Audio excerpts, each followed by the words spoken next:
After about 5 hours of deliberating, the jury has found Joseph Oberhansley guilty on 1 count of murder, guilty on 1 count of burglary, and not guilty on 1 count of rape. Here's a look back at the closing arguments they heard right before making that decision. Unusual, gruesome, violent. These are words that have described the case against Joseph Oberhansley throughout 6 days of trial, and they were all used again in closing arguments Friday.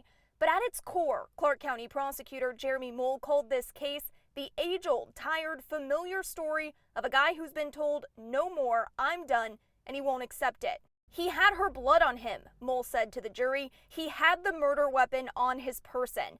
Oberhansley took the stand in his own defense during this trial, telling the court that 2 other men stabbed Tammy to death and knocked him unconscious. Mole told the jury Friday, to believe that story, you have to believe a series of coincidences of cosmic proportions happened. Mole pointed to text messages sent from Tammy's phone on the morning of her death, and Tammy's friend's testimony that Oberhansley answered that phone when they called her that morning.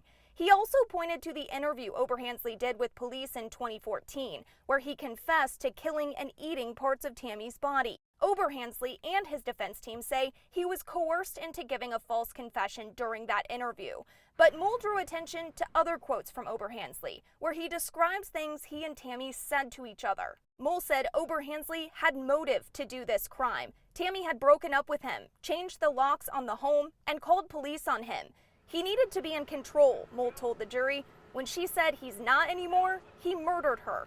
Defense targeted the charges of burglary and rape, saying Oberhansley never said he was going to the house to hurt Tammy, only to get his things back, and closed with saying there's too much emotion here, asking the jury to have the strength and fortitude to find Oberhansley not guilty. Mole did get emotional in his final statement to the jury, though, talking about the last words Tammy would have heard, and telling the jury to deliver Oberhansley his last words.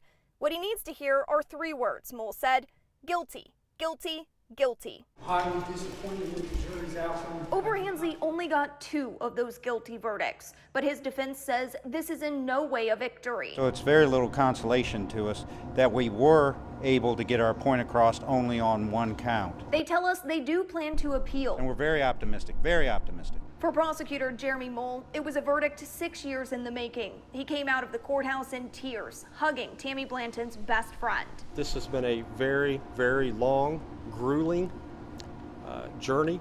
It's been a battle. It's been a war. But today we prevailed.